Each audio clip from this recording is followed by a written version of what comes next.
ਲੋਕੀ ਟਕੈਤ ਦੀ ਜਾਇਦਾਦ ਬਾਰੇ ਗੱਲਾਂ ਕਰਦੇ ਨੇ ਕਿ ਟਕੈਤ ਉਦੋਂ ਕਿ ਜਦੋਂ ਪਿਓ ਸੀ ਉਹਦਾ ਰਕੇਸ਼ ਟਕੈਤ ਤੇ ਹੁਣ ਟਕੈਤ ਕੋ ਕਿੰਨੀ ਜਾਇਦਾਦ ਹੈਗੀ ਹੈ। ਲੋਕੀ ਸਾਰਿਆਂ ਬਾਰੇ ਗੱਲਾਂ ਕਰਦੇ, ਲੋਕੀ ਇਹਨਾਂ ਦੀ ਵੀ ਗੱਲਾਂ ਕਰਦੇ ਨੇ ਕਿ ਕਿਸਾਨਾਂ ਨੇ ਕਿੰਨਾ 80 90 ਲੱਖ ਦੀਆਂ ਗੱਡੀਆਂ ਲੈ ਲਈਆਂ।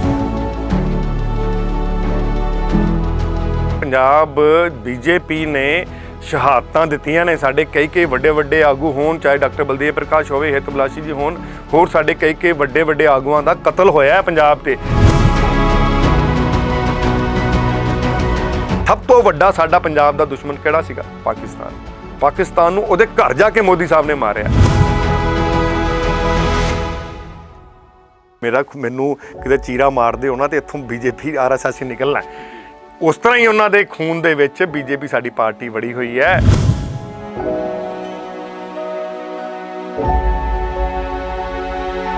ਸਕਾਈ ਨਿਊਜ਼ ਪੰਜਾਬ ਵੇਖ ਰਹੇ ਦਰਸ਼ਕਾਂ ਦਾ ਸਵਾਗਤ ਹੈ। ਦਰਸ਼ਕੋ, ਮੈਂ ਹਾਂ ਤੁਹਾਡਾ ਹੋਸਟ ਨੀਲ ਭੁਲਿੰਦਰ ਸਿੰਘ। ਵਿਵਾਦਤ ਖੇਤੀ ਕਾਨੂੰਨਾਂ ਨੂੰ ਲੈ ਕੇ ਕਿਸਾਨਾਂ ਦਾ ਸੰਘਰਸ਼ ਜਾਰੀ ਹੈ ਤੇ ਦੂਜੇ ਪਾਸੇ ਕੇਂਦਰ ਦੀ ਮੋਦੀ ਸਰਕਾਰ ਦੀ ਅੜੀ ਵੀ ਬਰਕਰਾਰ ਹੈ। ਅਜਿਹੇ 'ਚ ਪੰਜਾਬ ਬੀਜੇਪੀ ਦੇ ਉੱਤੇ ਕਾਫੀ ਸੰਕਟ ਛਾਇਆ ਹੋਇਆ ਹੈ। ਪੰਜਾਬ ਬੀਜੇਪੀ ਦੇ ਨੇਤਾਵਾਂ ਨੂੰ ਇਹ ਨਹੀਂ ਸਮਝ ਆ ਰਿਹਾ ਕਿ ਉਹਨਾਂ ਦਾ ਹੁਣ ਸਿਆਸੀ ਭਵਿੱਖ ਕੀ ਹੋਏਗਾ, ਕਿਉਂਕਿ ਉਦੋਂ ਖਾਸ ਕਰ ਜਦੋਂ ਪੰਜਾਬ ਦੀਆਂ ਵਿਧਾਨ ਸਭਾ ਚੋਣਾਂ ਕੁਝ ਮਹੀਨਿਆਂ ਅੰਦਰ ਹੋਣ ਜਾ ਰਹੀਆਂ ਨੇ ਤਾਂ ਉਸ ਵਕਤ ਪੰਜਾਬ ਦੇ ਬੀਜੇਪੀ ਲੀਡਰ ਹੁਣ ਇਸ ਤਰ੍ਹਾਂ ਮਹਿਸੂਸ ਕਰ ਰਹੇ ਨੇ ਜਿਵੇਂ ਕਿ ਅਸਲੀ ਨੁਕਸਾਨ ਤਾਂ ਵਿਵਾਦਤ ਕਾਨੂੰਨ ਜਿਹੜੇ ਨੇ ਉਹਨਾਂ ਦਾ ਅਸਲੀ ਜਿਹੜਾ ਸਿਆਸੀ ਨੁਕਸਾਨ ਤਾਂ ਪੰਜਾਬ ਦੇ ਬੀਜੇਪੀ ਯੂਨਿਟ ਦਾ ਹੋ ਗਿਆ ਹੈ, ਜੋ ਹੁਣ ਸ਼ਾਇਦ ਕਿਸੇ ਪਾਸੇ ਜੋਗਾ ਆਪਣੇ ਆਪ ਨੂੰ ਰਿਹਾ ਮਹਿਸੂਸ ਨਹੀਂ ਕਰ ਰਿਹਾ। ਪਰ ਪੰਜਾਬ ਬੀਜੇਪੀ ਦੇ ਕੁਝ ਨੇਤਾ ਐਸੇ ਵੀ ਨੇ ਜੋ ਚੋਣਾਂ ਦੀ ਰਾਜਨੀਤੀ ਨਹੀਂ ਕਰਦੇ, ਉਹ ਪਾਰਟੀ ਲਈ ਕੰਮ ਕਰਦੇ ਨੇ ਤੇ ਪਾਰਟੀ ਨੂੰ ਲੋਕਾਂ ਦੇ ਨੇੜੇ ਲਿਜਾਣ ਦਾ ਕੰਮ ਕਰਦੇ ਨੇ। ਅਜਿਹੇ ਇੱਕ ਨੇਤਾ ਨੇ ਜਿਹੜੇ ਕਿ ਭਾਰਤੀ ਜਨਤਾ ਪਾਰਟੀ ਦੇ ਕੌਮੀ ਬੁਲਾਰੇ ਨੇ, ਡਾਕਟਰ ਕਮਲਜੀਤ ਸਿੰਘ ਸੋਈ ਸਾਹਿਬ, ਤੁਹਾਡਾ ਸਵਾਗਤ ਹੈ ਜੀ। ਤੇ ਸੋਈ ਸਾਹਿਬ ਦੀ ਇੱਕ ਖਾਸੀਅਤ ਇਹ ਵੀ ਹੈ ਕਿ ਇਹ ਕੌਮਾਂਤਰੀ ਪੱਧਰ ਦੇ ਸੜਕ ਸੁਰੱਖਿਆ ਮਾਹਰ ਨੇ। ਦੇਸ਼ਾਂ ਵਿਦੇਸ਼ਾਂ ਦੀਆਂ ਸਰਕਾਰਾਂ, ਕਈ ਵੱਡੀ ਕੰਪਨੀਆਂ ਇਹਨਾਂ ਦੀਆਂ ਜਿਹੜੀਆਂ ਨੇ ਸੇਵਾਵਾਂ ਜਿਹੜੀਆਂ ਇਹਨਾਂ ਦੀਆਂ ਲੈਂਦੇ ਨੇ। ਇਹਨਾਂ ਦੀ ਜਿਹੜੀ ਹੈਗੀ ਮਾਹਰਤ ਹੈ ਉਹਦਾ, ਕੁਸ਼ਲਤਾ ਦਾ ਫਾਇਦਾ ਚੁੱਕਦੇ ਨੇ। ਪਰ ਆਪਾਂ ਪਹਿਲਾਂ ਗੱਲ ਸਿਆਸਤ ਦੀ ਕਰਦੇ ਹਾਂ। ਸੋਈ ਸਾਹਿਬ, ਤੁਸੀਂ ਫਾਜ਼ਲ ਇੱਕੋ ਇੱਕ ਮੈਨੂੰ ਨੇਤਾ ਨਜ਼ਰ ਆਉਂਦੇ ਹੋ ਪੰਜਾਬ ਬੀਜੇਪੀ ਦੇ, ਜੋ ਕਿ ਸਿੰਘੂ ਬਾਰਡਰ ਤੇ ਜਾ ਕੇ, ਜਿੱਥੇ ਕਿ ਦੂਜੀ ਪਾਰਟੀਆਂ ਦੇ ਸਿਆਸੀ ਨੇਤਾ ਵੀ ਜਾਣੋ ਘਬਰਾਉਂਦੇ ਰਹੇ, ਈਵਨ ਕਿ ਭਗਵੰਤ ਮਾਨ ਨੂੰ ਨਹੀਂ ਵੀ ਜਾਣ ਦਾ ਹੀਆ ਨਹੀਂ ਕਰਦੇ ਸੀ, ਤੁਸੀਂ ਉੱਥੇ ਜਾ ਕੇ ਆਏ, ਇੱਕ ਦਿਨ ਲਾ ਕੇ ਆਏ। ਉਹ ਐਪੀਸੋਡ ਦੱਸੋ ਕਿ ਕਿਸ ਤਰ੍ਹਾਂ ਤੁਹਾਡੇ ਅੰਦਰ ਭੈ ਨਹੀਂ ਆਇਆ? ਹਾਲਾਂਕਿ ਤੁਹਾਡੇ MLA ਨਾਰੰਗ ਸਾਹਿਬ ਵਾਲਾ ਜਿਹੜਾ ਵਾਕਿਆ ਹੋਇਆ ਉਸ ਤੋਂ ਬਾਅਦ ਹੋਇਆ ਹੈ, ਪਰ ਅੱਜ ਕੱਲ੍ਹ ਜਿਆਣੀ ਸਾਹਿਬ ਦੇ ਨਾਲ ਹੋ ਰਿਹਾ ਹੈ ਜਾਂ ਤੀਕਸ਼ਣ ਸੂਦ ਉਹਨਾਂ ਨਾਲ ਹੋ ਰਿਹਾ ਹੈ, ਜਿਸ ਪੱਧਰ ਦਾ ਵਿਰੋਧ ਹੋ ਰਿਹਾ ਹੈ। ਅਜਿਹੇ ਮਾਹੌਲ 'ਚ ਤੁਸੀਂ ਕਿਸ ਤਰ੍ਹਾਂ ਜਾਣ ਦਾ ਹੌਸਲਾ ਕੀਤਾ ਉੱਥੇ ਸਿੰਘੂ ਬਾਰਡਰ ਤੇ? ਪਹਿਲਾਂ ਤੇ ਸਕਾਈ ਨਿਊਜ਼ ਦੇ ਸਾਰੇ ਦਰਸ਼ਕਾਂ ਨੂੰ ਵਾਹਿਗੁਰੂ ਜੀ ਕਾ ਖਾਲਸਾ, ਵਾਹਿਗੁਰੂ ਜੀ ਕੀ ਫਤਿਹ ਜੀ। ਸਤਿ ਸ਼੍ਰੀ ਅਕਾਲ ਸਾਰਿਆਂ ਨੂੰ। ਦੇਖੋ, ਇੱਦਾਂ ਹੀ ਜਦੋਂ ਮੇਰੀ ਤੇ ਸ਼ੁਰੂ ਤੋਂ ਜਿਹੜੀ ਜ਼ਿੰਦਗੀ ਹੈ ਨਾ ਅਨਿਲ ਜੀ, ਤੁਸੀਂ ਕਾਫੀ ਦੇਰ ਤੋਂ ਜਾਣਦੇ ਹੋ, ਸੇਵਾ ਦੇ ਰੂਪ 'ਚ ਰਹੀ ਹੈ ਜੀ। ਚਾਹੇ ਸੜਕਾਂ ਤੇ ਸੁਰੱਖਿਆ 'ਚ ਹੀ ਸੇਵਾ ਹੋਵੇ, ਚਾਹੇ ਗਰੀਬਾਂ ਦੀ ਸੇਵਾ ਹੋਵੇ, ਕੁਚਲਿਆਂ ਦੀ ਸੇਵਾ ਹੋਵੇ। ਤੇ ਜਦੋਂ ਮੈਂ ਦੇਖਿਆ ਕਿ ਸਾਡੇ ਕਿਸਾਨੀ ਪਰਿਵਾਰ ਆ, ਪਹਿਲਾਂ ਅਸੀਂ ਪੰਜਾਬੀ ਆ, ਪਹਿਲਾਂ ਕਿਸਾਨ ਆ, ਫਿਰ ਪੰਜਾਬੀ ਆ ਤੇ ਫਿਰ ਕੋਈ ਹੋ ਰਿਹਾ। ਪਾਰਟੀਆਂ ਛਾਟੀਆਂ ਤੇ ਡਿਫਰੈਂਟ ਹੈ, ਪਰ ਰਾਜਨੀਤੀ ਕਦੀ ਜ਼ਿੰਦਗੀ 'ਚ ਕੀਤੀ ਨਹੀਂ। ਜਦੋਂ ਦੇਖਿਆ ਕਿ ਸਾਡੇ ਭਰਾ, ਜਿਹੜੇ ਕਿਸਾਨ ਭਰਾ, ਜਿਨ੍ਹਾਂ ਦੇ ਨਾਲ ਰਲ ਕੇ ਦਾਤਰੀਆਂ ਕੁਤਰ ਕੇ, ਪੱਠੇ ਵੱਢ ਕੇ ਨਾਲ ਜਦੋਂ ਅਸੀਂ ਚੱਲਦੇ ਰਹੇ ਉਹਨਾਂ ਦੇ ਨਾਲ, ਉਹ ਸਾਡੇ ਉੱਥੇ ਜਾ ਕੇ ਬੈਠੇ ਨੇ। ਤੇ ਮੇਰਾ ਵੀ ਦਿਲ ਕੀਤਾ, ਬੜੀ ਠੰਡ ਸੀਗੀ, ਸਰਦੀਆਂ ਦੇ ਦਿਨ ਸੀ, ਜਨਵਰੀ ਦੀ ਗੱਲ ਤੁਹਾਨੂੰ ਦੱਸਾਂ, ਜਨਵਰੀ 7 ਦੀ ਗੱਲ ਆ ਜੀ। ਤੇ ਮੈਂ ਵੀ ਜਾਵਾਂ ਉੱਥੇ, ਉਦੋਂ ਮੈਂ ਸੇਮ ਗੈਟਅਪ 'ਚ ਤੇ ਨਹੀਂ ਗਿਆ। ਮੈਂ ਉਦੋਂ ਮੈਂ ਕਿਹਾ ਦੇਖੋ ਵੀ ਜਾ ਕੇ ਦੇਖਣੇ ਕਿੰਨੇ, ਮੈਂ ਨਾਲ ਇੱਕ ਮੇਰਾ ਬੰਦਾ ਹੋਰ ਸੀਗਾ, ਦੋਨੋਂ ਗਏ ਅਸੀਂ ਤੇ ਜਾ ਕੇ ਪਹਿਲਾਂ ਰਸਤੇ 'ਚ ਲੰਗਰ ਖਾਧੇ, ਫਿਰ ਜਾ ਕੇ ਉੱਥੇ ਉਹਨਾਂ ਦਾ ਦੁੱਖ ਦਰਦ ਉਹਨਾਂ ਦਾ ਵੇਖਿਆ। ਇੱਕ ਨਾਲ ਸਾਡੇ ਬੰਦੇ ਸੀਗੇ, ਉਹਨਾਂ ਨੇ ਜਾ ਕੇ ਦੇਖਿਆ, ਉਹਨਾਂ ਨੇ ਭੁੱਖ ਹੜਤਾਲ ਰੱਖੀ ਹੋਈ ਸੀ ਵੀ ਜੇ ਕਾਨੂੰਨ ਨਹੀਂ ਰੱਦ ਕਰਦੇ ਤੇ ਅਸੀਂ ਭੁੱਖ ਹੜਤਾਲ ਤੇ ਬੈਠੇ। ਉਹਨਾਂ ਦੇ ਕੋਲ ਵੀ ਗਏ, ਕੁਝ ਸਮਾਨ ਲੈ ਕੇ ਗਏ ਸੀ ਕਿ ਜਿਹੜਾ ਮੈਨੂੰ ਲੱਗਿਆ ਕਿ ਸਰਦੀਆਂ ਦੇ ਵਿੱਚ ਮੇਰੇ ਕਿਸਾਨ ਵੀਰਾਂ ਵਾਸਤੇ ਜ਼ਰੂਰੀ ਹੈ, ਉਹ ਵੀ ਲੈ ਕੇ ਗਏ। ਬੇਸਿਕਲੀ ਸੇਵਾ ਦਾ ਭਾਵ ਸੀਗਾ, ਕੋਈ ਰਾਜਨੀਤੀ ਦਾ ਭਾਵ ਨਹੀਂ ਸੀ। ਭਾਵ ਸੀਗਾ ਕਿ ਕਿਸਾਨਾਂ ਦਾ ਦੁੱਖ ਦਰਦ ਵੰਡਾਇਆ ਜਾਵੇ। ਜਿਹੜੇ ਕਿਸਾਨ ਵੀਰ ਆਪਣਾ ਸਾਰਾ ਕੁਝ ਛੱਡ ਕੇ, ਜਿਹੜੇ ਇੱਦਾਂ ਦੀ ਜਦੋਂ ਠੰਡ ਹੁੰਦੀ ਹੈ ਉਦੋਂ ਜਨਵਰੀ ਦੇ ਵਿੱਚ, ਜਦੋਂ ਬੁੱਕਲ 'ਚੋਂ ਅਸੀਂ ਬਾਹਰ ਨਹੀਂ ਨਿਕਲਦੇ, ਰਜਾਈਆਂ ਦੇ ਵਿੱਚ ਹੀਟਰ ਲਾ ਕੇ ਪਏ ਹੁੰਦੇ ਆ, ਉਹ ਕਿੱਦਾਂ ਉੱਥੇ ਬੈਠੇ ਨੇ, ਉਹਨਾਂ ਦਾ ਦੁੱਖ ਦਰਦ ਵੰਡਾਉਣ ਗਿਆ ਸੀਗਾ। ਟੋਟਲੀ ਸੇਵਾ ਦਾ ਭਾਵ ਸੀ, ਕੋਈ ਰਾਜਨੀਤੀ ਇਸ ਕੰਮ 'ਚ ਨਹੀਂ ਸੀ। ਜੇਕਰ ਤੁਹਾਨੂੰ ਇਹ ਖਦਸ਼ਾ ਸੀ ਕਿ ਜੇਕਰ ਤੁਹਾਨੂੰ ਪਹਿਚਾਣ ਲਿਆ ਜਾਂਦਾ ਹੈ ਕਿ ਤੁਸੀਂ ਭਾਰਤੀ ਜਨਤਾ ਪਾਰਟੀ ਦੇ ਆਗੂ ਹੋ, ਤਾਂ ਕੋਈ ਇਸ ਤਰ੍ਹਾਂ ਦਾ ਮੰਚ ਰਿਹਾ ਇੱਕ ਦਿਨ, ਪੂਰਾ ਦਿਨ ਜਦੋਂ ਤੁਸੀਂ ਰਹੇ? ਜਦੋਂ ਇੱਦਾਂ ਹੁੰਦਾ ਹੈ ਕਿ ਸੇਵਾ ਜਦੋਂ ਮੰਚ ਹੋਵੇ ਨਾ, ਫਿਰ ਡਰ ਨਹੀਂ ਹੁੰਦਾ ਜੀ। ਮੈਨੂੰ ਯਾਦ ਆ ਜਦੋਂ ਮੈਂ ਸੜਕੀ ਹਾਦਸੇ 'ਚ ਇੰਜਰਡ ਹੋਏ 11 ਬੰਦਿਆਂ ਨੂੰ CMC ਆਪਣੀ ਗੱਡੀ 'ਚ ਪਾ ਕੇ ਲਾਇਆ ਸੀ, ਤੇ ਉਹ ਰਾਤ ਦੇ 10 ਵਜੇ ਹੋਏ ਸੀ। ਜੇ ਮੈਨੂੰ ਉਹ ਡਰ ਹੁੰਦਾ ਕਿ ਮੈਂ ਇਹਨਾਂ ਨੂੰ ਲੈ ਕੇ ਜਾਵਾਂਗਾ, ਪੁਲਿਸ ਨੇ ਮੈਨੂੰ ਤੰਗ ਕਰਨਾ, ਮੈਨੂੰ ਸੁੱਟ ਲੈਣਾ, ਉੱਦਾਂ CMC ਵਾਲਿਆਂ ਨੇ ਮੈਨੂੰ ਲੰਮੇ ਪਾ ਲਿਆ ਸੀਗਾ ਕਿ ਤੁਹਾਡਾ ਖੂਨ ਨਾਲ ਭਿੱਜੀ ਹੋਈ ਹੈ ਤੁਹਾਡੀ ਸ਼ਰਟ, ਤੇ ਤੁਸੀਂ ਆਪ ਹੀ ਲੰਮੇ ਪੈ ਜਾਓ ਜੀ। ਮੈਂ ਦੱਸਣਾ ਚਾਹੁੰਦਾ, ਜਦੋਂ 1984 ਹੋਇਆ ਜੀ, ਉਦੋਂ ਕਿੰਨੇ ਬੰਦਿਆਂ ਦੀ ਕੋਸ਼ਿਸ਼ ਕਰਕੇ ਜਾਨਾਂ ਬਚਾਈਆਂ ਗਈਆਂ, ਲੋਕਾਂ ਦੇ ਕੰਮ ਆਏ, ਸੇਵਾ ਹੀ। ਮੈਂ ਹੀ ਸ਼ਾਇਦ ਮੈਨੂੰ ਲੱਗਦਾ ਹੁਣ 70-72 ਵਾਰੀ ਬਲੱਡ ਡੋਨੇਟ ਕੀਤਾ ਹੈ, ਤਾਂ ਸੇਵਾ ਖੂਨ 'ਚ ਸੀਗੀ ਜੀ। ਜਿਹੜਾ ਸਾਡਾ ਆਪਣਾ ਵੀਰ ਹੈ, ਜਿਨ੍ਹਾਂ ਦੇ ਹੱਥਾਂ ਸਾਨੂੰ ਖੜਾਇਆ, ਜਿਨ੍ਹਾਂ ਦੇ ਨਾਲ ਬੋਲੀਆਂ ਪਾ ਕੇ ਅਸੀਂ ਨਾਲ ਇਕੱਠੇ ਭੰਗੜਾ ਪਾਇਆ, ਜਿਨ੍ਹਾਂ ਦੇ ਗੋਦੀ 'ਚ ਬਹਿ ਕੇ ਸਾਨੂੰ ਲਾਡ ਲਡਾਏ ਨੇ ਸਾਡੇ ਕਿਸਾਨ ਵੀਰ ਭਰਾ, ਉਹਨਾਂ ਤੋਂ ਕਾਹਦਾ ਡਰ ਤੇ ਉਹਨੂੰ ਹੋਏਗਾ ਜਿਹੜਾ ਕੋਈ ਬਾਹਰ ਦਾ ਵਾ। ਅਸੀਂ ਬਾਹਰ ਦੇ ਤੇ ਹੈ ਨਹੀਂ, ਅਸੀਂ ਤਾਂ ਉਹਨਾਂ ਦੇ ਵਿੱਚੋਂ ਹੀ ਆ, ਇਸ ਕਰਕੇ ਕੋਈ ਡਰ ਨਹੀਂ ਸੀ, ਬਿਲਕੁਲ ਖੁੱਲੇ ਮਨ ਨਾਲ ਗਏ ਆ। ਕਈਆਂ ਨੂੰ ਪਤਾ ਵੀ ਸੀਗਾ ਵੀ ਆ ਸੋਈ ਆਇਆ ਹੋਇਆ, ਤੇ ਬਾਕੀ ਵਾਹਿਗੁਰੂ ਨਾਲ ਆ। ਤੁਸੀਂ ਕਿਹਾ ਕਿਸਾਨਾਂ ਤੋਂ ਤਾਂ ਕੋਈ ਡਰ ਨਹੀਂ, ਉਹ ਤੁਹਾਡੇ ਭਰਾ ਨੇ, ਤੁਹਾਡੇ ਵੀਰ ਨੇ, ਪਰ ਜਿਹੜੀ ਤੁਹਾਡੀ ਪਾਰਟੀ ਹੈ, ਜਿਹੜੀ ਤੁਹਾਡੀ ਮਾਂ ਹੈ, ਸਿਆਸੀ ਤੌਰ ਤੇ ਆਪਾਂ ਗੱਲ ਕਰੀਏ, ਤੁਸੀਂ ਨਿਤਿਨ ਗਡਕਰੀ ਵਰਗੇ ਜਿਹੜੇ ਸੀਨੀਅਰ BJP ਨੇਤਾ ਉਹਨਾਂ ਦੇ ਕਰੀਬ ਹੋ, ਤਾਂ ਤੁਸੀਂ ਉੱਥੇ ਕਿਉਂ ਡਰਦੇ ਹੋ ਇਹ ਗੱਲ ਕਹਿਣ ਤੋਂ ਕਿ ਕਾਨੂੰਨ ਵਾਪਸ ਲੈ ਲਓ ਜਾਂ ਕਾਨੂੰਨ ਨਾ ਬਣਾਓ? ਸ਼ਾਇਦ ਤੁਹਾਨੂੰ ਪਤਾ ਹੋਣਾ ਕਿ ਮੈਂ ਤਾਂ ਡਰਿਆ ਨਹੀਂ ਅੱਜ ਤੱਕ। ਮੈਂ ਤੇ ਤੋਮਰ ਸਾਹਿਬ ਨੂੰ ਇਹਦੇ ਨਾਲ ਵੀ ਕਈ ਇੱਥੋਂ ਦੇ ਲੋਕਾਂ ਨੇ ਆ ਵੀ ਕਹਿਤਾ ਜੀ ਸੋਈ ਨੂੰ ਵੱਢ ਦਿਆਂਗੇ, ਟੁੱਕ ਦਿਆਂਗੇ। ਮੈਂ ਕੋਈ ਗੱਲ ਨਹੀਂ, ਮੈਂ ਤੋਮਰ ਸਾਹਿਬ ਦੇ ਨਾਲ ਕਈ ਬਾਬੇ, ਕਈ ਰਿਲੀਜੀਅਸ ਹਸਤੀਆਂ ਨੂੰ ਮਿਲਾਇਆ, ਉਹਨਾਂ ਨੂੰ ਨਾਲ ਲੈ ਕੇ ਗਿਆ, ਉਹਨਾਂ ਦੀ ਮੀਟਿੰਗ ਕਰਾਉਣ ਦੀ ਕੋਸ਼ਿਸ਼ ਕੀਤੀ, ਉਹਨਾਂ ਨਾਲ ਆਪ ਗੱਲਾਂ ਬਾਤਾਂ ਕੀਤੀਆਂ। ਡਰਨ ਵਾਲੀ ਕਿਹੜੀ ਗੱਲ ਆ ਜੀ ਇਹਦੇ 'ਚ? ਖੁੱਲ੍ਹ ਕੇ ਬੋਲਦੇ ਆ, ਜੋ ਹੱਕ 'ਚ ਆ, ਕਿਸਾਨਾਂ ਦੇ ਹੱਕ 'ਚ ਉਹ ਬੋਲਿਆ। ਆਹ ਕਿਸਾਨ ਸਾਡੇ ਹਿੰਦੁਸਤਾਨ ਪੰਜਾਬ ਦੇ ਵਿੱਚ ਉਹੀ ਕਿਸਾਨ ਨੇ ਜਿਹੜੇ 90,000 ਕਰੋੜ ਦਾ ਕਰਜ਼ਾ ਲੈ ਕੇ ਆਪਣੇ ਸਿਰ ਬੈਠੇ ਨੇ। ਨੀਲ ਜੀ, ਤਕਰੀਬਨ 1.25 ਕਰੋੜ ਦੇ 1 ਕਰੋੜ 10 ਲੱਖ ਕਿੱਲਾ ਜ਼ਮੀਨ ਹੈ ਪੰਜਾਬ 'ਚ, ਤੇ 99% ਜ਼ਮੀਨਾਂ ਤੇ ਲਾਲ ਲਕੀਰ ਵੱਜੀ ਹੈ। ਜ਼ਮੀਨਾਂ ਕਿਸਾਨਾਂ ਦੀਆਂ ਹੈ ਹੀ ਨਹੀਂ, ਕਿਉਂਕਿ ਗਹਿਣ ਪਈਆਂ ਹੋਈਆਂ, ਗਿਰਵੀ ਪਈਆਂ ਹੋਈਆਂ। ਜਿਹੜਾ ਫਿਗਰ ਆਉਂਦਾ ਹੈਗਾ 700 ਤੋਂ 800 ਲੈ ਕੇ ਕਿਸਾਨ ਹਰ ਵਾਰੀ ਖੁਦਕੁਸ਼ੀ ਕਰਦੇ ਪੰਜਾਬ ਦੇ ਵਿੱਚ, 17-18 ਹਜ਼ਾਰ ਹਿੰਦੁਸਤਾਨ 'ਚ ਕਰਦੇ ਨੇ, ਤੇ ਕੀ ਉਹਨਾਂ ਦਾ ਜੀਵਨ ਪੱਧਰ ਚੰਗਾ? ਜੇ ਕੋਈ ਕਾਨੂੰਨ ਬਣਾਏ ਗਏ ਨੇ, ਮੈਂ ਨਹੀਂ ਕਹਿੰਦਾ ਚੰਗੇ ਮਾੜੇ ਨੇ, ਕਿਉਂਕਿ ਸੁਪਰੀਮ ਕੋਰਟ ਨੇ ਹੁਣ ਤਾਂ ਸਟੇ ਲਾਤੀ। ਜਦੋਂ ਸੁਪਰੀਮ ਕੋਰਟ ਨੇ ਸਟੇ ਲਾਤੀ, ਸੁਪਰੀਮ ਕੋਰਟ ਦੇ ਫੈਸਲੇ ਦੇ ਉੱਪਰ ਕਿੰਤੂ ਪਰੰਤੂ ਕਰਨਾ ਤੇ ਮੇਰੇ ਵਰਗੇ ਨਿਮਾਣੇ ਵਾਸਤੇ ਕੋਈ ਚੰਗਾ ਨਹੀਂ ਲੱਗਦਾ।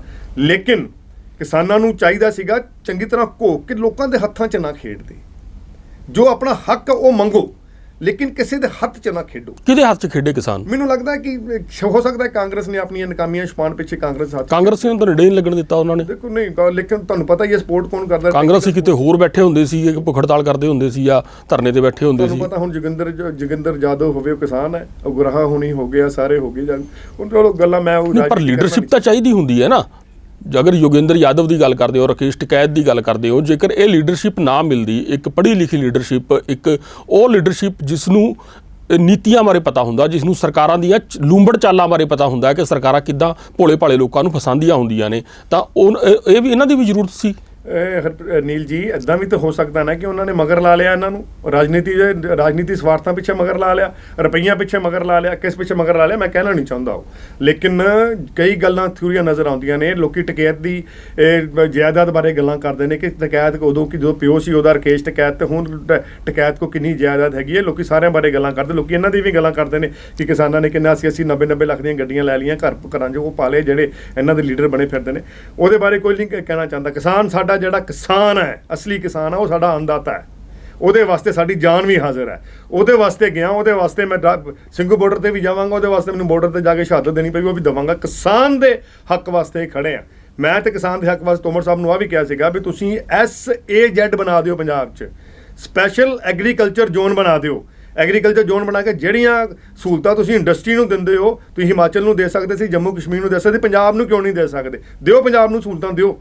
ਅਸੀਂ ਕਿਸਾਨਾਂ ਦੇ ਨਾਲ ਖੜੇ ਹਾਂ, ਮੈਂ ਨਾਲ ਖੜਾ। ਡਾਕਟਰ ਸੋਈ ਹਮੇਸ਼ਾ ਮੇਰੀ ਅਖੀਰੀ ਖੂਨ ਤੱਕ ਵੀ ਕਤਰੇ ਦੀ ਵੀ ਮੈਂ ਉਹਨਾਂ ਦੇ ਨਾਲ ਖੜਾ। ਉਹਨਾਂ ਦੇ ਹੱਕ ਦੀ ਆਵਾਜ਼ ਮੈਂ ਬਣ ਕੇ ਉਠਾਉਂਦਾ ਰਵਾਂਗਾ।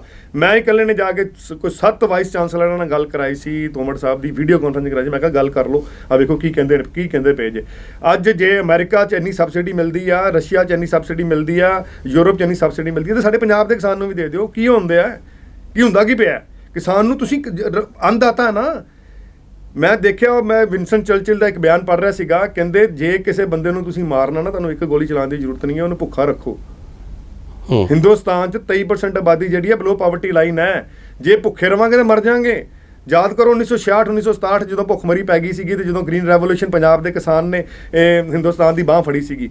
ਇਸ ਵਕਤ ਵੀ ਮੈਨੂੰ ਲੱਗਦਾ ਹੈਗਾ ਹਿੰਦੁਸਤਾਨ ਦੀ ਸਰਕਾਰ, ਜੋ ਮੈਨੂੰ ਲੱਗਦਾ, ਅੱਗੇ ਮੈਨੂੰ ਪਤਾ ਨਹੀਂ ਕਿਸਾਨ ਵੀਰਾਂ ਦਾ ਕੀ ਰਵੱਈਆ ਹੈਗਾ, ਹਿੰਦੁਸਤਾਨ ਦੀ ਸਰਕਾਰ ਕਮਿਟਡ ਹੈਗੀ ਹੈ ਕਿ ਕਿਸਾਨ ਵੀਰਾਂ ਦਾ ਇਹਨਾਂ ਨੂੰ ਉਹ ਦਿੱਤਾ ਜਾਵੇ ਜੋ ਡਿਜ਼ਰਵ ਕਰਦੇ ਨੇ। ਬਾਕੀ ਲੱਗਦਾ ਕਿਉਂਕਿ ਹੁਣ ਤੇ ਹਾਈਐਸਟ ਲੈਵਲ ਤੇ ਗੱਲ ਚੱਲ ਰਹੀ ਹੈ ਮੋਦੀ ਸਾਹਿਬ ਦੇ ਨਾਲ, ਅਮਿਤ ਸ਼ਾਹ ਹੁਣੀ, ਤੋਮਰ ਸਾਹਿਬ, ਸਾਰੀ ਗੱਲ ਚੱਲ ਰਹੀ ਹੈ। ਇੱਕ ਛੋਟਾ ਜਿਹਾ ਤਿਨਕਾ ਮੈਂ ਵੀ ਕਿਸੇ ਵੇਲੇ ਜਾ ਕੇ ਪਾ ਦਿੰਦਾ, ਮੈਂ ਵੀ ਉਹਨਾਂ ਦੇ ਨਾਲ ਤਕਰੀਬਨ ਇਨ ਟੱਚ ਰਹਿਣਾ ਤੇ ਕੋਸ਼ਿਸ਼ ਕਰਦਾ ਕਿ ਪੰਜਾਬ ਦੇ ਕਿਸਾਨਾਂ ਦਾ ਭਲਾ ਹੋ ਸਕੇ। ਤੁਹਾਨੂੰ ਲੱਗਦਾ ਹੈ ਕਿ ਜੇ ਕਿਸਾਨ ਅੰਦੋਲਨ ਜਿਹੜਾ ਪੰਜਾਬ ਤੋਂ ਸ਼ੁਰੂ ਹੋਇਆ ਮੁੜ ਕੇ ਹਰਿਆਣਾ, ਯੂਪੀ ਜਾਂ ਹੋਰ ਸਟੇਟਾਂ ਤੱਕ ਗਿਆ ਹੈ, ਇਸ ਨੇ ਬ੍ਰਾਂਡ ਮੋਦੀ ਦਾ ਬਹੁਤ ਨੁਕਸਾਨ ਕੀਤਾ ਹੈ, ਇਸ ਨੇ ਬੀਜੇਪੀ ਦਾ ਬਹੁਤ ਡੈਮੇਜ ਕੀਤਾ ਹੈ, ਜਾਂ ਇਸ ਨੇ ਜਿਹੜਾ ਹੈਗਾ ਉਹ ਬਾਜੀ ਪਲਟ ਕੇ ਰੱਖ ਦਿੱਤੀ ਹੈ, ਜਿਹੜੀ ਇੱਕ ਵਾਰੀ ਪੂਰੀ ਦੁਨੀਆ ਦੇ ਵਿੱਚ ਕਿਹਾ ਜਾਣ ਲੱਗ ਪਿਆ ਸੀ ਕਿ ਮੋਦੀ ਦਾ ਡੰਕਾ ਵੱਜਦਾ ਹੈ, ਅਮਰੀਕਾ ਉਹਨੂੰ ਬੁਲਾਉਂਦਾ ਹੈ ਭਾਸ਼ਣ ਦੇਣ ਵਾਸਤੇ, ਜਾਂ ਇਹ ਚੀਜ਼ਾਂ ਤੁਸੀਂ ਬਤੌਰ ਇੱਕ ਭਾਜਪਾਈ ਜਿਹੜਾ ਹੈਗਾ ਮਹਿਸੂਸ ਕਰਦੇ ਹੋ? ਬਿਲਕੁਲ ਮਹਿਸੂਸ ਕਰਦੇ ਹਾਂ ਜੀ, ਇਹਦੇ ਨਾਲ ਕੋਈ ਸ਼ੱਕ ਹੀ ਨਹੀਂ ਹੈਗਾ, ਡੈਂਟ ਤੇ ਪਿਆ ਹੈਗਾ, ਚਾਹੇ ਡੈਂਟ ਪਪੂਲੈਰਿਟੀ ਨੂੰ ਪਿਆ ਹੋਵੇ, ਡੈਂਟ ਸਾਡੀਆਂ ਚੰਗੀਆਂ ਪਾਲਿਸੀਜ਼ ਨੂੰ ਪਿਆ ਹੋਵੇ। ਸਾਰੀਆਂ ਜਿਹੜੀਆਂ ਪਾਲਿਸੀਜ਼ ਕੀਤੀਆਂ ਸੀ ਇਹਨੇ ਸਾਲਾਂ 'ਚ, ਜੋ ਇੱਕ ਬਣਾਇਆ ਸੀਗਾ ਬ੍ਰਾਂਡ ਮੋਦੀ ਕ੍ਰੀਏਟ ਹੋਇਆ ਸੀਗਾ, ਉਹਨੂੰ ਡੈਂਟ ਤੇ ਪਿਆ। ਅਸੀਂ ਕੋਈ ਜੇ ਮੈਨੂੰ ਕਵੇ ਵੀ ਤੁਸੀਂ ਨਾ ਮੰਨੋ, ਅਸੀਂ ਇਹਦੇ 'ਚ ਇਨਕਾਰ ਨਹੀਂ ਕਰ ਸਕਦੇ। ਮੈਂ ਐਜ਼ ਏ ਨਿਊਟਰਲ ਪਰਸਨ ਵੀ, ਭਾਜਪਾਈ ਮੈਨੂੰ ਛੱਡ ਵੀ ਦਿਓ ਸਾਈਡ, ਨਿਊਟਰਲ ਪਰਸਨ ਵੀ ਰੱਖ ਲਓ, ਮੈਂ ਕਹਾਂਗਾ ਡੈਂਟ ਪਿਆ ਫਜ਼ੂਲ ਦੇ ਵਿੱਚ ਪਿਆ। ਜਿਹੜਾ ਕੰਮ ਅਸੀਂ ਚੰਗੇ ਲਈ ਕੀਤਾ ਉਹਦੇ ਉੱਪਰ ਕੁਛ ਰਾਜਨੀਤਿਕ ਪਾਰਟੀਆਂ ਨੇ ਸਵਾਹ ਪਾਤੀ। ਹੁਣ ਮੈਂ ਅਜੇ ਵੀ ਕਹਿਣਾ, ਰਾਜਨੀਤਿਕ ਪਾਰਟੀਆਂ ਨੇ ਸਵਾਹ ਕਿਉਂ ਪਾਈ ਹੈ ਜਦੋਂ ਸਵਾਹ ਉਡਾਉਣ ਵਾਲਾ ਕੰਮ ਤੁਸੀਂ ਆਪ ਕੀਤਾ? ਕਾਨੂੰਨ ਤਾਂ ਆਪ ਬਣਾਏ ਨੇ। ਨਹੀਂ, ਕਾਨੂੰਨ ਦੇਖੋ ਤੁਸੀਂ 2006 'ਚ ਵੀ ਕਾਨੂੰਨ ਲਾਗੂ ਸੀਗਾ ਕੰਟਰੈਕਟ ਫਾਰਮਿੰਗ ਦਾ, 2013 'ਚ ਵੀ ਸੀਗਾ, ਲੈ ਕੇ ਆਈ ਉਹ 2006 'ਚ ਕੈਪਟਨ ਲੈ ਕੇ ਆਇਆ ਸੀ, 13 'ਚ ਸੁਖਬੀਰ ਨੇ ਲਿਆਂਦਾ ਸੀ, 17 'ਚ ਫਿਰ ਲੈ ਕੇ ਆਉਂਦਾ ਸੀ, 19 'ਚ ਇਹਨਾਂ ਨੇ ਅਮੈਂਡਮੈਂਟ ਕੀਤੀਆਂ। ਕਾਨੂੰਨ ਤੇ ਲਾਗੂ ਸੀਗੇ ਪਹਿਲਾਂ, ਪਰ ਉਹਨਾਂ 'ਚ ਇਸ ਤਰ੍ਹਾਂ ਦੀਆਂ ਜਿਹੜੀਆਂ ਚੀਜ਼ਾਂ ਨਹੀਂ ਸੀ ਨਾ ਕਿ ਤੁਸੀਂ ਅਦਾਲਤ ਤੱਕ ਨਹੀਂ ਜਾ ਸਕਦਾ ਕਿਸਾਨ। ਅਦਾਲਤ ਜਾਣ ਨੂੰ ਸਾਨੂੰ ਕੌਣ ਰੋਕਦਾ? ਅਜੇ ਵੀ ਤੇ ਦੇਖੋ ਤੁਸੀਂ ਕੀ ਹੁੰਦਾ ਹੈ, ਅਦਾਲਤਾਂ 'ਚ ਇੱਕ ਮਾੜਾ ਮੋਟਾ ਕਿਸਾਨ ਜਾ ਸਕਦਾ। ਮੈਂ ਤੁਹਾਨੂੰ ਮੈਂ ਤੇ ਸਾਰੀ ਸਟੱਡੀ ਕੀਤੀ ਆ, ਕੈਪਟਨ ਅਮਰਿੰਦਰ ਸਿੰਘ ਦੀ ਸਟੇਟਮੈਂਟ ਸੀ ਕਿ 87% ਕਿਸਾਨ ਜਿਹੜਾ ਪੰਜਾਬ ਦਾ, ਉਹਦੀ ਜ਼ਮੀਨ 2.5 ਕਿੱਲੇ ਤੋਂ 2.5 ਕਿੱਲੇ ਤੋਂ ਘੱਟ ਹੈ। 2.5 ਕਿੱਲੇ ਵਾਲਾ ਕਿਸਾਨ ਜਾ ਕੇ ਅਦਾਲਤਾਂ ਚੱਲ ਜਾਊ। ਦੇਖੋ ਤੇ ਭਰੋਸਾ ਕਰਨਾ ਪੈਣਾ ਹੈ। ਹੁਣ ਮੈਂ ਵੀ ਕਿਸਾਨ ਹਾਂ, ਮੈਨੂੰ ਵੀ ਪਤਾ ਵੀ ਕਿੰਨਾ ਸਾਨੂੰ ਦਰਦ ਲੱਗਦਾ ਜਦੋਂ ਸਵੇਰੇ ਜਾ ਕੇ ਠੰਡ ਵਿੱਚ ਪਾਣੀ ਦੇਣਾ ਪਵੇ, ਨੱਕੇ ਤੋੜਨੇ ਪੈਣ, ਪਤਾ ਲੱਗਦਾ ਨਾ, ਸੁਹਾਗਾ ਦੇਣਾ। ਲੇਕਿਨ ਸਾਨੂੰ ਇੱਕ ਜਿਹੜਾ ਸਰਕਾਰ ਸਾਡੇ ਵਾਸਤੇ ਕੁਝ ਕਰਨਾ ਚਾਹੁੰਦੀ ਹੈ ਤੇ ਸਾਨੂੰ ਉਹਦਾ ਖੁੱਲ੍ਹੇ ਮਨ ਨਾਲ ਸਵਾਗਤ ਕਰਨਾ ਚਾਹੀਦਾ ਸੀ। ਪੰਜਾਬੀਆਂ ਨੂੰ ਧਰਨੇ ਲਾਉਣ ਤੋਂ ਕੋਈ ਰੋਕ ਸਕਦਾ? ਸਾਨੂੰ ਕਿਸੇ ਨੇ ਰੋਕ ਸਕਿਆ ਅੱਜ ਤੱਕ? ਸਾਨੂੰ ਸ਼ਹਾਦਤਾਂ ਦੇਣ ਤੋਂ ਕੋਈ ਰੋਕ ਸਕਿਆ? ਬਾਰਡਰਾਂ 'ਤੇ ਸਭ ਤੋਂ ਜ਼ਿਆਦਾ ਸ਼ਹਾਦਤਾਂ ਕਿਹਦੀਆਂ ਹੁੰਦੀਆਂ? ਪੰਜਾਬੀਆਂ ਦੀਆਂ, ਸਾਡੀਆਂ ਹੁੰਦੀਆਂ ਨਾ। ਹੁਣ ਤੱਕ ਜਦੋਂ ਤੇ ਮੇਰੀ ਉਮਰ ਹੋਈ ਹੈ, ਮੈਨੂੰ ਤਾਂ ਲੱਗਦਾ ਕਿ ਸ਼ਹਾਦਤਾਂ ਦੇ ਵਿੱਚ ਹੀ ਬਲੇ ਪੜਿਆ, ਚਾਹੇ 84 ਹੋਵੇ, ਚਾਹੇ ਜਦੋਂ ਦਾ 91 ਹੋਵੇ, 91 92 ਤੱਕ ਪੰਜਾਬ 'ਚ ਉਗਰਵਾਦ ਦਾ ਟਾਈਮ ਸੀਗਾ, ਉਦੋਂ ਵੀ ਤਾਂ ਸ਼ਹਾਦਤਾਂ ਦਿੱਤੀਆਂ ਨੇ। ਸ਼ਹਾਦਤਾਂ ਕਿਸੇ ਵੇਲੇ ਦਿੱਤੀਆਂ ਜਾ ਸਕਦੀਆਂ। ਇੱਕ ਵਾਰੀ ਮੋਦੀ ਸਾਹਿਬ ਤੇ ਭਰੋਸਾ ਕਰਕੇ ਦੇਖ ਲੈਂਦੇ ਕਿਸਾਨ ਵੀਰ, ਜੀ। ਚਾਹੀਦਾ ਸੀ ਨਾ। ਪੰਜਾਬ 13 ਲੋਕ ਸਭਾ ਸੀਟਾਂ ਵਾਲੀ ਸਟੇਟ ਹੈ, ਪਰ ਇਹ ਭਾਰਤੀ ਜਨਤਾ ਪਾਰਟੀ ਦੇ ਜਾਂ ਵੱਡੀਆਂ ਕਿਸੇ ਵੀ ਕਾਂਗਰਸ ਪਾਰਟੀ ਦੇ ਉਸ ਤਰ੍ਹਾਂ ਜਿਹੜੀ ਹੈਗੀ ਹੈ ਸਿਆਸੀ ਮੈਪ ਤੇ ਨਹੀਂ ਰਹੀ, ਜਿਸ ਤਰ੍ਹਾਂ ਯੂਪੀ ਵਰਗੀਆਂ ਸਟੇਟ, ਬਿਹਾਰ ਵਰਗੀਆਂ ਸਟੇਟ, ਮਹਾਰਾਸ਼ਟਰ ਵਰਗੀਆਂ ਸਟੇਟ, ਆਂਧਰਾ ਵਰਗੀਆਂ ਸਟੇਟ ਜਿਹੜੀਆਂ ਨੇ ਹਮੇਸ਼ਾ ਉਹਨਾਂ ਦੀ ਪ੍ਰਾਇੋਰਟੀ 'ਚ ਰਹੀਆਂ ਨੇ। ਪਰ ਹੁਣ ਇਸ ਐਪੀਸੋਡ ਤੋਂ ਬਾਅਦ, ਵਿਵਾਦਤ ਕਾਨੂੰਨਾਂ ਵਾਲੇ ਐਪੀਸੋਡ ਤੋਂ ਬਾਅਦ, ਪੰਜਾਬ ਬੀਜੇਪੀ ਦਾ ਜਿਹੜਾ ਹੈਗਾ ਸਿਆਸੀ ਭਵਿੱਖ ਜਿਹੜਾ ਬਿਲਕੁਲ ਖਤਮ ਹੋ ਗਿਆ ਹੈ, ਤੇ ਜਿਹੜਾ ਮਾੜਾ ਮੋਟਾ ਪੰਜਾਬ ਕਦੇ ਬੀਜੇਪੀ ਦੇ ਸਿਆਸੀ ਮੈਪ ਤੇ ਹੁੰਦਾ ਸੀ ਉਹ ਵੀ ਖਤਮ ਹੋ ਗਿਆ ਹੈ। ਕੀ ਲੱਗਦਾ ਕਿ ਪਾਰਟੀ ਦਾ ਹੁਣ ਪੰਜਾਬ 'ਚ ਆਧਾਰ ਨਹੀਂ ਹੈ? ਕਿਵੇਂ ਰਿਵਾਈਵ ਕਰੇਗੀ ਪਾਰਟੀ? ਇਸ ਤਰ੍ਹਾਂ ਨਹੀਂ ਕਹਿ ਸਕਦੇ। ਪੰਜਾਬ ਬੀਜੇਪੀ ਨੇ ਸ਼ਹਾਦਤਾਂ ਦਿੱਤੀਆਂ ਨੇ, ਸਾਡੇ ਕਈ ਵੱਡੇ ਆਗੂ ਹੋਣ, ਚਾਹੇ ਡਾਕਟਰ ਬਲਦੇਵ ਪ੍ਰਕਾਸ਼ ਹੋਵੇ, ਹਿਤ ਬਲਾਸ਼ੀ ਜੀ ਹੋਣ, ਹੋਰ ਸਾਡੇ ਕਈ ਵੱਡੇ ਆਗੂਆਂ ਦਾ ਕਤਲ ਹੋਇਆ ਹੈ ਪੰਜਾਬ ਤੇ। ਪੰਜਾਬ ਦੀ ਧਰਤੀ ਦੇ ਉੱਪਰ ਬੀਜੇਪੀ ਦੇ ਆਗੂਆਂ ਦਾ ਖੂਨ ਡੁੱਲਿਆ ਹੋਇਆ। ਤੁਸੀਂ ਕਿੱਦਾਂ ਕਹਿ ਸਕਦੇ ਹੋ? ਬੀਜੇਪੀ ਪੰਜਾਬ ਦੇ ਘਰ 'ਚ ਵੜੀ ਹੋਈ ਹੈ। ਲੋਕਾਂ ਨੂੰ ਪਤਾ ਹੈਗਾ ਕਿ ਬੀਜੇਪੀ ਨੇ ਕੀ ਕੀਤਾ ਹੈਗਾ। ਸਿਆਸੀ ਤੌਰ ਤੇ ਕਿਸੇ ਵੇਲੇ ਟੈਂਪਰੇਰੀ ਸੈਟਬੈਕ ਹੋ ਸਕਦਾ ਹੈ, ਲੇਕਿਨ ਉਹ ਟੈਂਪਰੇਰੀ ਸੈਟਬੈਕ ਨੂੰ ਤੁਹਾਡੀਆਂ ਜਿਹੜੀਆਂ ਦੂਜੀਆਂ ਪੋਲੀਟੀਕਲ ਪਾਰਟੀਆਂ ਨੇ ਉਹਨੂੰ ਆਪਣੀ ਜਿੱਤ ਨਾ ਸਮਝਣ, ਕਿਉਂਕਿ ਉਹਨੂੰ ਨਾ ਸਮਝਣ ਕਿ ਬੀਜੇਪੀ ਨੂੰ ਤੁਸੀਂ ਖਤਮ ਕਰ ਦਿਓਗੇ। ਬੀਜੇਪੀ ਲੋਕਾਂ ਦਾ ਬਠਿੰਡਾ ਤੋਂ ਲੈ ਕੇ ਅੰਮ੍ਰਿਤਸਰ ਤੋਂ ਲੈ ਕੇ ਤੇ ਫਿਰੋਜ਼ਪੁਰ ਤੋਂ ਲੈ ਕੇ ਤੇ ਮੁਹਾਲੀ ਤੱਕ ਬੀਜੇਪੀ ਹਰ ਜਗ੍ਹਾ ਰਹੀ ਹੈ। ਜ਼ਰੂਰ ਹੈ ਕਿ ਅਸੀਂ ਆਪਣੇ ਭਾਈਵਾਲ ਪਾਰਟੀ ਕੋ ਜਿਹੜੀ ਕਮਿਊਨਲ ਹਾਰਮੋਨੀ ਵਾਸਤੇ ਅਸੀਂ ਇਹਨਾਂ ਦੇ ਨਾਲ ਸਮਝੌਤਾ ਕੀਤਾ ਰਿਹਾ, ਕਿਉਂਕਿ ਪੰਜਾਬ ਨੂੰ 35,000 ਬੰਦਾ ਉਗਰਵਾਦ ਦੀ ਅੱਗ ਦੇ ਵਿੱਚ ਗਵਾਇਆ। ਸਾਡਾ ਪੰਜਾਬ ਹੀ ਹੈ ਜਿਨਨੇ ਦਰਬਾਰ ਸਾਹਿਬ ਤੇ ਹਮਲਾ ਸਹਿ ਲਿਆ। ਇਸ ਕਰਕੇ ਉਹ ਜਿਹੜੀ ਚੀਜ਼ਾਂ ਨੇ ਉਹ ਤੁਸੀਂ ਅਸੀਂ ਨਹੀਂ ਕਹਿ ਸਕਦੇ ਕਿ ਬੀਜੇਪੀ, ਸਾਡੇ ਹਰ ਹਿੰਦੂ ਸਿੱਖ ਬੀਜੇਪੀ ਦੇ ਨਾਲ ਪਿਆਰ ਕਰਦਾ ਹੈ। ਤਾਂ ਅਗਲੇ ਟਾਈਮ 'ਚ ਦੇਖੋਗੇ ਕਿ ਬੀਜੇਪੀ ਆਪਣੇ ਬਲਬੂਤੇ ਤੇ 117 ਸੀਟਾਂ ਤੇ ਲੜ ਹੀ ਰਹੀ ਹੈ, ਔਰ 13 ਸੀਟਾਂ ਵੀ ਆਪਣੇ ਬਲਬੂਤੇ ਤੇ ਲੜੇਗੀ।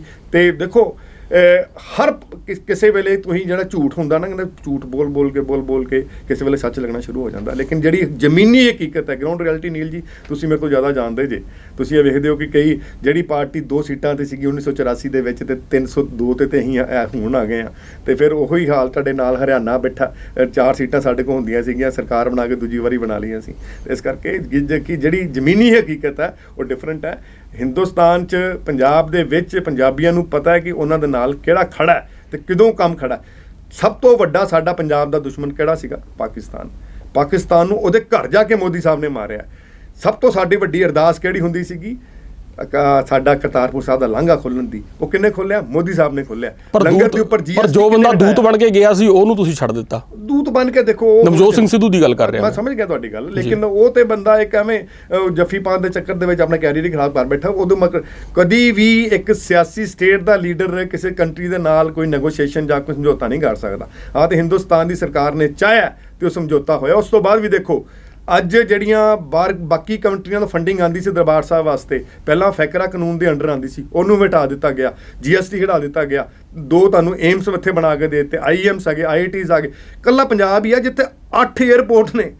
ਜੀ, ਤੁਸੀਂ ਜੋ BJP ਨੇ ਪੰਜਾਬ ਨੂੰ ਦਿੱਤਾ, ਮੋਦੀ ਸਰਕਾਰ ਨੇ, ਉਹਦੀ ਤੁਸੀਂ ਗੱਲ ਕਰ ਰਹੇ ਹੋ, ਪਰ ਜਦੋਂ ਵੀ ਭਾਈਵਾਲ ਦੀ ਸਰਕਾਰਾਂ ਰਹੀਆਂ ਨੇ, ਅਕਾਲੀ ਦਲ ਤੇ ਭਾਰਤੀ ਜਨਤਾ ਪਾਰਟੀ ਦੀ ਪੰਜਾਬ 'ਚ, ਤਾਂ ਜਿਹੜੀ ਪੰਜਾਬ ਇਕਾਈ ਹੁੰਦੀ ਸੀ, ਪੰਜਾਬ 'ਚ ਜਿਹੜੇ BJP ਵੱਲੋਂ ਮੰਤਰੀ ਬਣਦੇ ਸੀ, MLA ਬਣਦੇ ਸੀ, ਜਾਂ ਪੰਜਾਬ ਯੂਨਿਟ BJP ਦਾ, ਉਹਨੂੰ ਅਕਾਲੀ ਦਲ ਦੀ B ਟੀਮ ਹੀ ਕਿਹਾ ਜਾਂਦਾ ਸੀ। ਸਿਆਸੀ ਤੌਰ ਤੇ ਮੈਂ ਕਹਿ ਰਿਹਾ, ਮੈਂ ਕੋਈ ਇਸ ਨੂੰ ਅੰਡਰਲਾਈਨ ਕਰਕੇ ਤੁਹਾਨੂੰ ਰਜਿਸਟਰ ਕਰਨ ਲਈ ਨਹੀਂ ਕਹਿ ਰਿਹਾ ਇਹ ਗੱਲ ਨੂੰ, ਪਰ ਇਹ ਪ੍ਰਭਾਵ ਆਮ ਤੌਰ ਦੇ ਉੱਤੇ ਬਣਿਆ ਰਹਿੰਦਾ ਰਿਹਾ ਹੈ। ਕੀ ਲੱਗਦਾ ਹੈ ਕਿ ਉਹ ਹੁਣ B ਟੀਮ ਵਿਚਾਰੀ ਕਿਸੇ ਪਾਸੇ ਜੋਗੀ ਨਹੀਂ ਰਹੀ ਹੈਗੀ? ਹੁਣ ਕਿਹੜੀ ਟੀਮ ਕਿਹੜੀ ਉੱਠੇਗੀ? ਕੌਣ ਸੰਭਾਲੇਗਾ BJP ਨੂੰ? ਤੁਸੀਂ ਜਿੰਨਾ ਕੁਝ ਗਰਾਊਂਡ ਬੰਨੀ ਹੈ ਕਿ BJP ਦਾ ਪੰਜਾਬ ਦੇ ਵਿੱਚ ਕੰਟਰੀਬਿਊਸ਼ਨ ਇਹ ਹੈ, BJP ਦਾ ਪੰਥਕ ਕੰਟਰੀਬਿਊਸ਼ਨ ਇਹ ਹੈ, ਤੁਸੀਂ ਵਿਛੜੇ ਗੁਰਧਾਮਾਂ ਦੀ ਗੱਲ ਕੀਤੀ ਹੈ, ਸਾਰੀਆਂ ਗੱਲਾਂ ਕੀਤੀਆਂ ਨੇ, ਤਾਂ ਇਸ ਜਿਹੜੀ ਲੈਗੈਸੀ ਨੂੰ ਕੌਣ ਸੰਭਾਲੇਗਾ ਪੰਜਾਬ 'ਚ ਹੁਣ? ਉਹ ਤਾਂ ਹੁਣ ਅਨਿਲ ਜੋਸ਼ੀ ਹੋਣੀ ਹੋ ਗਏ, ਹੋਰ ਹੋ ਗਏ ਮਦਨ ਮੋਹਨ ਮਿੱਤਲ ਹੋ ਗਏ, ਉਹ ਤਾਂ ਹੁਣ ਵਿਚਾਰੇ ਆਪਣਾ ਸਿਆਸੀ ਘਰ ਲੱਭ ਰਹੇ ਨੇ ਹੋਰ ਨਵਾਂ। ਦੇਖੋ, ਸਾਰੇ ਰਿਸਪੈਕਟਡ ਲੀਡਰ ਨੇ, ਪੁਰਾਣੇ ਨੇ, ਪਾਰਟੀ ਦੇ ਉਹਨਾਂ ਦੇ, ਜੇ ਤੁਸੀਂ ਹੁਣ ਮੈਨੂੰ ਕਿਤੇ ਚੀਰਾ ਮਾਰਦੇ ਹੋ ਨਾ ਤੇ ਇੱਥੋਂ BJP RSS ਨਿਕਲਣਾ ਜੀ। ਉਸ ਤਰ੍ਹਾਂ ਹੀ ਉਹਨਾਂ ਦੇ ਖੂਨ ਦੇ ਵਿੱਚ BJP ਸਾਡੀ ਪਾਰਟੀ ਵੜੀ ਹੋਈ ਹੈ। ਬਾਕੀ ਜੇ ਤੁਸੀਂ ਕਹਿੰਦੇ ਹੋ ਕਿ ਇੱਕ ਦੂਜੇ ਦਾ ਸਹਾਰਾ ਬਣ ਕੇ ਕਈ ਵਾਰੀ ਪਾਰਟੀਆਂ ਚੱਲਦੀਆਂ, ਤੇ ਕਿਉਂਕਿ ਤੁਹਾਨੂੰ ਪਹਿਲਾਂ ਵੀ ਦੱਸਿਆ, ਕਿਉਂਕਿ ਪੰਜਾਬ ਨੇ ਬੜਾ ਸੰਤਾਪ ਭੋਗਿਆ, ਉਸ ਸੰਤਾਪ ਨੂੰ ਮਿਟਾਉਣ ਵਾਸਤੇ ਅਸੀਂ ਇਹਨਾਂ ਨਾਲ ਅਕਾਲੀਆਂ ਨਾਲ ਸਾਂਝ ਪਾਈ ਹੋਈ ਸੀਗੀ। ਹਿੰਦੂ ਸਿੱਖ ਏਕਤਾ ਕਰਕੇ ਲੋਕੀ ਅਕਾਲੀਆਂ ਨੂੰ ਸਿੱਖਾਂ ਦੀ ਪਾਰਟੀ ਕਹਿੰਦੇ ਸੀਗੇ ਤੇ BJP ਨੂੰ ਕਹਿੰਦੇ ਸੀਗੇ ਵੀ ਆ ਹਿੰਦੂਆਂ ਦੀ ਪਾਰਟੀ ਆ। ਨੋ ਮੋਰ ਦੈਟ ਇਜ਼ ਦੇਅਰ ਨਾਓ ਹੁਣ ਸਾਡੀ ਪਾਰਟੀ 'ਚ ਹਰ ਵਰਗ, ਅੱਜ ਵੀ ਸਾਡੇ 8 9 10 ਲੀਡਰ ਜਿਹੜੇ ਵੱਡੇ ਸ਼ਾਮਿਲ ਹੋਏ ਨੇ। BJP ਖੁਦ ਜਿਹੜੀ ਹੈ ਸੈਲਫ ਇੰਡੀਪੈਂਡੈਂਟ ਹੈ, ਆਤਮ ਨਿਰਭਰ ਹੈ। ਜਿਹੜਾ ਕਹਿੰਦਾ ਆਤਮ ਨਿਰਭਰ ਭਾਰਤ, ਆਤਮ ਨਿਰਭਰ BJP ਪੰਜਾਬ 'ਚ ਹੈ। ਤੇ ਉਹ ਆਤਮ ਨਿਰਭਰਤਾ ਕਰਕੇ ਅਸੀਂ ਕਹਿੰਦਾ ਜਿਹੜਾ ਬੰਦਾ ਜ਼ਿਆਦਾ ਬੋਲਦਾ ਨਹੀਂ, ਉਹਨੂੰ ਨਹੀਂ ਸਮਝਦਾ ਕਿ ਉਹਦੇ 'ਚ ਜ਼ਬਾਨ ਹੈ ਨਹੀਂ। ਉਹ 'ਚ ਵੀ ਜ਼ਬਾਨ ਹੁੰਦੀ ਹੈ, ਲੇਕਿਨ ਇੱਦਾਂ ਬੋਲਦੇ ਇਸ ਕਰਕੇ ਨਹੀਂ ਕਿ ਕੋਈ ਹਾਲਾਤ ਨਹੀਂ ਪੈਦਾ ਹੋਏ। ਜਦੋਂ ਹਾਲਾਤ ਪੈਦਾ ਹੋ ਗਏ ਤੇ ਹੁਣ ਹਰ ਘਰ ਦੇ ਵਿੱਚ, ਹਰ ਜਗ੍ਹਾ ਤੇ ਆਪਣੀ ਪਾਲਿਸੀ ਪਹੁੰਚਾਵਾਂਗੇ। ਬੇਸਿਕਲੀ ਲੋਕਾਂ ਨੂੰ ਚਾਹੀਦਾ ਕੀ ਹੁੰਦਾ? ਲੋਕਾਂ ਨੂੰ ਚਾਹੀਦਾ ਗੁੱਡ ਗਵਰਨੈਂਸ, ਉਹਨਾਂ ਦੇ ਕੰਮ ਹੋਣ, ਘਰ ਨੌਕਰੀ ਮਿਲੇ, ਕੈਪਟਨ ਵਰਗੀ ਨੌਕਰੀ ਨਹੀਂ, ਉਹਨਾਂ ਦਾ ਕਰਜ਼ਾ ਮਾਫ ਹੋਵੇ, ਨਸ਼ਾ ਨਾ ਹੋਵੇ ਪੰਜਾਬ ਦੇ ਵਿੱਚ, ਪੰਜਾਬ 'ਚ ਅਮਨ ਅਮਾਨ ਹੋਵੇ, ਬਾਰਡਰਾਂ ਤੇ ਸਾਨੂੰ ਕੋਈ ਦਿੱਕਤ ਨਾ ਹੋਵੇ। ਅੱਜ ਇੱਕ ਲਾਂਘਾ ਖੋਲ੍ਹਿਆ, ਤੁਹਾਨੂੰ ਕੀ ਪਤਾ ਕੱਲ੍ਹ ਨੂੰ 3 ਲਾਂਘੇ ਹੋਰ ਖੁੱਲ੍ਹ ਜਾਣ, ਕੀ ਪਤਾ ਸਾਨੂੰ ਨਨਕਾਣਾ ਸਾਹਿਬ ਜਾਣ ਦੇ ਵੀ ਸਿੱਧੇ ਸਾਨੂੰ ਕੋਰੀਡੋਰ ਮਿਲ ਜਾਵੇ। ਆਹ ਤੇ ਸਾਡੇ ਪੰਜਾਬੀਆਂ ਨੂੰ ਸੋਚਣਾ ਪਊਗਾ ਨਾ ਵੀ ਜੇ ਅੱਜ ਮੋਦੀ ਸਾਹਿਬ ਇੰਨੇ ਪਾਪੂਲਰ ਨੇ, ਇੰਨੇ ਪਾਵਰਫੁਲ ਨੇ ਵਰਲਡ ਦੇ ਵਿੱਚ, ਸਾਨੂੰ ਨਨਕਾਣਾ ਸਾਹਿਬ ਜਾਣ ਨੂੰ ਵੀ ਕੋਰੀਡੋਰ ਮਿਲ ਸਕਦਾ ਜੀ। ਡਾਕਟਰ ਕਮਲਜੀਤ ਸਿੰਘ ਸੋਈ ਨਾਲ ਅਸੀਂ ਗੱਲਬਾਤ ਕਰ ਰਹੇ ਹਾਂ, ਜੋ ਕਿ ਭਾਰਤੀ ਜਨਤਾ ਪਾਰਟੀ ਦੇ ਨੈਸ਼ਨਲ ਸਪੋਕਸਪਰਸਨ ਨੇ। ਡਾਕਟਰ ਸੋਈ ਸਾਹਿਬ ਦੀ ਇੱਕ ਖਾਸੀਅਤ ਹੋਰ ਹੈ ਕਿ ਇਹ ਸੜਕ ਸੁਰੱਖਿਆ ਦੇ ਮਾਹਰ ਨੇ। ਕੌਮਾਂਤਰੀ ਪੱਧਰ ਦੇ ਉੱਤੇ ਦੇਸ਼ਾਂ ਵਿਦੇਸ਼ਾਂ ਦੇ ਵਿੱਚ ਇਹਨਾਂ ਦਾ ਡੰਕਾ ਵੱਜਦਾ ਹੈ ਤੇ ਇਹਨਾਂ ਦੀ ਸੇਵਾਵਾਂ ਜਿਹੜੀਆਂ ਨੇ ਬਹੁਤ ਸਾਰੇ ਦੇਸ਼ਾਂ ਦੀ ਸਰਕਾਰਾਂ, ਕੰਪਨੀਆਂ, ਸ਼ਹਿਰਾਂ ਦੀਆਂ ਜਿਹੜੀਆਂ ਮਿਊਨਿਸਪੈਲਿਟੀਜ਼ ਨੇ ਉਹ ਲੈਂਦੀਆਂ ਨੇ। ਸੋਈ ਸਾਹਿਬ, ਮੈਂ ਰੋਡ ਸੇਫਟੀ ਤੇ ਆਉਣਾ ਚਾਹਾਂਗਾ। ਪੰਜਾਬ ਦੇ ਵਿੱਚ ਵੀ ਜਿਹੜਾ ਹੈਗਾ ਪੂਰੇ ਦੇਸ਼ ਦੇ ਨਾਲ ਸੜਕਾਂ ਦਾ ਜਾਲ ਵਿਛ ਗਿਆ, ਜੋ ਕਿ ਇੱਕ ਦੇਸ਼ ਨੂੰ ਨਵਿਆਉਣ ਦੀ ਇੱਕ ਕੋਸ਼ਿਸ਼ ਸੀਗੀ, ਜਿਹੜੀ ਭਾਵੇਂ ਪਿਛਲੀ ਮਨਮੋਹਨ ਸਿੰਘ ਹੋਰਾਂ ਦੀ ਸਰਕਾਰ ਸੀ, ਭਾਵੇਂ ਮੋਦੀ ਸਾਹਿਬ ਦੀ ਸਰਕਾਰਾਂ ਰਹੀਆਂ ਨੇ, ਇਹਨਾਂ ਨੇ ਇਸ ਕੰਮ ਦੇ ਵਿੱਚ ਕਾਫੀ ਤਰੱਕੀ ਕੀਤੀ ਹੈ। ਇਹ ਸੜਕਾਂ ਦਾ ਜਾਲ ਵਿਛਣ ਨਾਲ ਇਹਨਾਂ ਸੜਕਾਂ ਤੇ ਚੱਲਣ ਦੀ ਜਾਂਚ ਅਸੀਂ ਮਹਿਸੂਸ ਕਰਦੇ ਹਾਂ ਕਿ ਸਾਡੇ ਲੋਕਾਂ ਨੂੰ ਹਾਲੇ ਨਹੀਂ ਹੈ। ਸੋ ਉਸ ਬਾਰੇ ਤੁਸੀਂ ਕੋਈ ਟਿੱਪਣੀ ਦੇਣਾ ਚਾਹੋਗੇ ਕਿ ਕੀ ਹੁਣ ਡਰਾਈਵਿੰਗ ਕਰਦੇ ਵਕਤ, ਸੜਕਾਂ ਤੇ ਗੁਜ਼ਰਦੇ ਵਕਤ ਕਿਸ ਚੀਜ਼ ਦਾ ਖਿਆਲ ਰੱਖਣਾ, ਜਦੋਂ ਫਲਾਈਓਵਰਸ ਬਣ ਗਏ ਨੇ, ਚੌੜੀਆਂ ਸੜਕਾਂ ਬਣ ਗਈਆਂ ਨੇ, ਖੁੱਲੇ ਰੋਡ ਬਣ ਗਏ ਨੇ, ਬਾਈਪਾਸ ਬਣ ਗਏ ਨੇ? ਨੀਲ ਜੀ, ਪਹਿਲੀ ਗੱਲ ਤੇ ਹੈਗੀ ਆ, ਜ਼ਿੰਦਗੀ ਸਾਡੀ ਹੈ ਜੀ, ਅਸੀਂ ਇਹਨੂੰ ਬਚਾਉਣਾ ਹੈ ਜੀ। ਸਾਡੇ ਹੱਥ 'ਚ ਹੈਗਾ ਕਿ ਅਸੀਂ ਸੜਕਾਂ ਤੇ ਰੋਲ ਰਹੀਏ ਤੇ ਸੜਕਾਂ ਦੇ ਉੱਪਰ ਜਾਂ ਆਪਣੇ ਆਪ ਨੂੰ ਬਚਾ ਲਈਏ ਜੀ। ਸੇਫ ਆਪਣੇ ਆਪ ਨੂੰ ਸੇਫ ਕਿੱਦਾਂ ਰੱਖਣਾ ਹੈਗਾ? ਸੇਫਟੀ ਵਾਸਤੇ ਸਿੰਪਲ ਜੀ ਗੱਲ ਆ ਵੀ ਇੱਕ ਤੇ ਓਵਰ ਸਪੀਡਿੰਗ ਕਦੀ ਨਾ ਬੰਦਾ ਕਰੇ। ਤੇ ਜਿੱਦਾਂ ਪੰਜਾਬੀਆਂ ਨੂੰ ਆਦਤ ਹੈਗੀ, ਕਹਿੰਦੇ ਅਸੀਂ ਦੂਜੇ ਨੰਬਰ ਤੇ ਆ ਡਰਿੰਕਿੰਗ, ਸਾਡੀਆਂ ਬੋਤਲਾਂ ਨੇ 33 34 35 ਕਰੋੜ ਦੇ ਕਹਿੰਦੇ ਆਫੀਸ਼ੀਅਲ ਬੋਤਲਾਂ ਸਾਡੀਆਂ ਵਿਕ ਜਾਂਦੀਆਂ ਹਰ ਵਾਰੀ, ਤੇ ਅਸੀਂ ਦਾਰੂ ਪੀ ਕੇ ਵੀ ਗੱਡੀ ਚਲਾਉਣਾ, ਆਪਣੇ ਆਪ ਨੂੰ ਆਪਣਾ ਮਾਣ ਮਹਿਸੂਸ ਕਰਦੇ ਹਾਂ। ਉਸ ਤੋਂ ਬਾਅਦ ਸਾਡੇ ਰੋਡ ਰੇਜ ਵੀ ਉਹ ਮੇਰੇ ਤੋਂ ਅੱਗੇ ਨਾ ਨਿਕਲ ਜਾਏ। ਲੁਧਿਆਣੇ ਹਾਦਸਾ ਹੋਇਆ, 2 ਫੋਰਚੂਨਰਾਂ ਨੇ ਇੱਕ ਬੰਦੇ ਨੂੰ ਮਾਰਤਾ ਤੇ ਘਰ ਉਜਾੜ ਕੇ ਰੱਖ ਦਿੱਤਾ। ਸੀਟ ਜਿਹੜੇ ਹੈਲਮਟ ਨਹੀਂ ਪਾਉਣਾ ਚਾਹੁੰਦੇ, ਅਸੀਂ ਸੀਟ ਬੈਲਟ ਸਿਰਫ ਚੰਡੀਗੜ੍ਹ ਆਉਣ ਲੱਗਾ ਡਰ ਕੇ ਪਾਉਂਦੇ, ਉੱਦਾਂ ਡਰ ਪਾਉਂਦੇ ਨਹੀਂ। ਬਾਕੀ ਹੋਰ ਵੀ ਗੱਲ ਹੈਗੀ ਇਨਫੋਰਸਮੈਂਟ ਬੜੀ ਜ਼ਰੂਰੀ ਹੈ।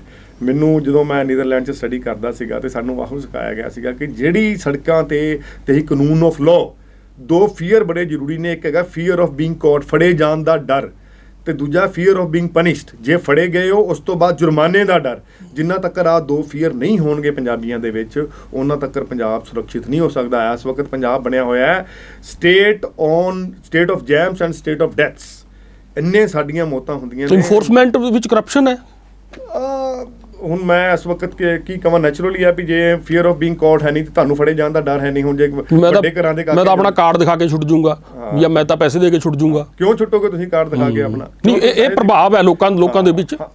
ਮੈਂ ਸਰਪੰਚ ਹਾਂ, ਮੈਂ ਬਲਾਕ, ਮੈਂ ਜਥੇਦਾਰ ਹਾਂ, ਮੈਂ ਹਲਕਾ ਇੰਚਾਰਜ ਹਾਂ, ਮੈਂ ਪੱਤਰਕਾਰ ਹਾਂ, ਮੈਂ ਪੁਲਿਸ ਵਾਲਾ ਹਾਂ, ਮੈਂ NGO ਵਾਲਾ ਹਾਂ। ਮੈਂ ਬਿਲਕੁਲ ਹੈ, ਕਿਉਂਕਿ ਅਸੀਂ ਇੱਕ ਦੂਜੇ ਕਾਨੂੰਨ ਨੂੰ ਇੱਕ ਸਾਰਿਆਂ ਵਾਸਤੇ ਬਰਾਬਰ ਨਹੀਂ ਰੱਖਦੇ। ਸਾਡੇ 'ਚ ਕਾਨੂੰਨ ਇੱਕ ਭਈਏ ਵਾਸਤੇ ਜਾਂ ਜਿਹੜਾ ਬੰਦਾ ਸੜਕਾਂ ਦੇ ਉੱਪਰ ਚੱਲ ਰਿਹਾ ਜਾਂ ਮੈਂ ਚੱਲ ਰਿਹਾ ਮੇਰੇ ਵਾਸਤੇ ਵੱਖਰਾ ਹੈ, ਤੇ ਇੱਕ ਮੁੱਖ ਮੰਤਰੀ ਵਾਸਤੇ ਵੱਖਰਾ ਹੈ। ਮੇਰੇ ਕੋਲ ਤਾਂ ਇੱਕ ਹੈਗੀ, ਮੈਂ ਤਾਂ ਕੁਝ ਦਿਨਾਂ ਬਾਅਦ ਮੈਂ ਰਿਲੀਜ਼ ਕਰੂੰਗਾ ਉਹ। ਇੱਕ ਸਾਡੇ ਵੱਡੇ ਪੰਜਾਬ ਦੇ ਮੰਤਰੀ ਜਿਹੜੇ ਨੇ ਉਹ ਕਾਨੂੰਨ ਨੂੰ ਛਿੱਕੇ ਟੰਗੀ ਫਿਰਦੇ ਨੇ। ਕਈ ਲੋਕਾਂ ਨੇ ਵੀਡੀਓ ਭੇਜੀਆਂ, ਡਾਕਟਰ ਸੋਹੀਆ ਦੇਖੋ ਜੀ, ਇਹਨਾਂ ਨੇ ਰੋਡ ਸੇਫਟੀ ਦੇ ਮਾਮਲੇ 'ਚ, ਰੋਡ ਸੇਫਟੀ ਨੂੰ ਕਹਿੰਦੇ ਜਾਂ ਸਮਝਦੇ ਕੱਖ ਨਹੀਂ ਕਾਨੂੰਨ ਨੂੰ। ਮੈਂ ਕਿਹਾ ਭਾਈ ਹੁਣ ਐਡਾ ਵੱਡਾ ਮੰਤਰੀ ਹੈ, ਐਡੀਆਂ ਵੱਡੀਆਂ ਸਹੁੰਆਂ ਖਾ ਕੇ ਇੰਨਾ ਮੰਤਰੀ ਬਣਿਆ ਹੈਗਾ, ਹੁਣ ਨਹੀਂ ਸਮਝਦਾ ਕੀ ਕਰੀਏ। ਹੁਣ ਲੋਕਾਂ ਨੇ ਉਹਨਾਂ ਨੂੰ ਹੀ ਐਮੂਲੇਟ ਕਰਨਾ, ਉਹਨਾਂ ਨੂੰ ਹੀ ਲੋਕਾਂ ਨੇ ਫੋਲੋ। ਮਾਝੇ 'ਚੋਂ ਨੇ, ਮਾਲਵੇ 'ਚੋਂ ਨੇ, ਦੁਆਬੇ 'ਚੋਂ ਨੇ?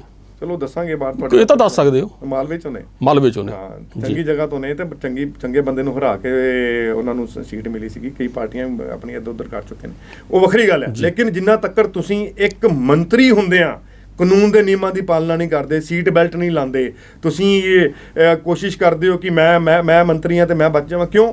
ਇੱਕ ਸਾਡਾ ਹੁਣ ਜਿਹੜਾ ਸਿਪਾਹੀ ਹੈ, ਜਿਹੜਾ ਮਿਹਨਤ ਕਰ ਰਿਹਾ ਸਵੇਰ ਤੋਂ ਲੈ ਕੇ 8-12 ਘੰਟੇ ਡਿਊਟੀ ਕਰ ਰਿਹਾ, ਜੇ ਤੁਹਾਨੂੰ ਫੜਦਾ ਤਾਂ ਉਹ ਵਿਚਾਰੇ ਜਾਨੀ ਹਿੰਮਤ ਹੀ ਨਹੀਂ ਕਿ ਮੰਤਰੀ ਦਾ ਚਲਾਨ ਕਰਦੇ। ਉਹ ਜੈਸੇ ਜਦੋਂ ਚਲਾਨ ਨਹੀਂ ਕਰਦਾ। ਡਾਕਟਰ ਕਮਲ ਸੋਈ ਉਹਨਾਂ ਨਾਲ ਗੱਲਬਾਤ ਕੀਤੀ ਹੈ, ਜੋ ਕਿ ਭਾਰਤੀ ਜਨਤਾ ਪਾਰਟੀ ਦੇ ਨੈਸ਼ਨਲ ਸਪੋਕਸਪਰਸਨ ਨੇ ਤੇ ਇੰਟਰਨੈਸ਼ਨਲ ਪੱਧਰ ਦੇ ਜਿਹੜੇ ਨੇ ਸੜਕ ਸੁਰੱਖਿਆ ਮਾਹਰ ਨੇ।